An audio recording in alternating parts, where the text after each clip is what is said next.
Bonjour, aujourd'hui nous allons parler d'un organe qui est la bouche. La bouche qui fait partie des grandes expressions pour pouvoir mettre un vin en bouche, c'est aussi définir une synthèse de différentes saveurs. Pour cela, eh bien, nous allons nous servir des quatre grandes saveurs que nous avons au palais, c'est-à-dire le sucré, le salé, l'acide et l'amer. Tout le reste se fait en ce qu'on appelle la position rétro-olfactive.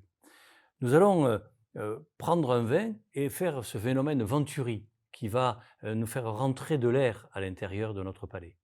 Mais avant de déguster, n'oublions pas notre petit instrument, c'est notre crachoir qui va nous permettre de déguster dans de bonnes conditions l'ensuite de nos vins. On va donc de cela mettre du vin en bouche et faire rentrer de l'air, comme ceci.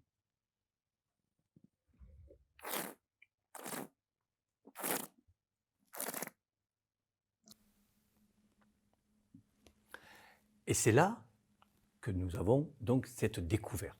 Là, nous avons l'attaque, le milieu de bouche et la finale. Cette finale, elle va être signée par ce que nous appelons les caudalies. C'est le temps de perception d'un vin en bouche qui se mesure en secondes.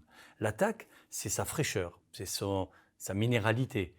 Le milieu de bouche, ça va être la générosité du vin, l'ampleur, le côté alcooleux et, pourquoi pas, les tanins. On va pouvoir de ce fait faire l'harmonie entre le vin et le plat, c'est l'accord mets et vins.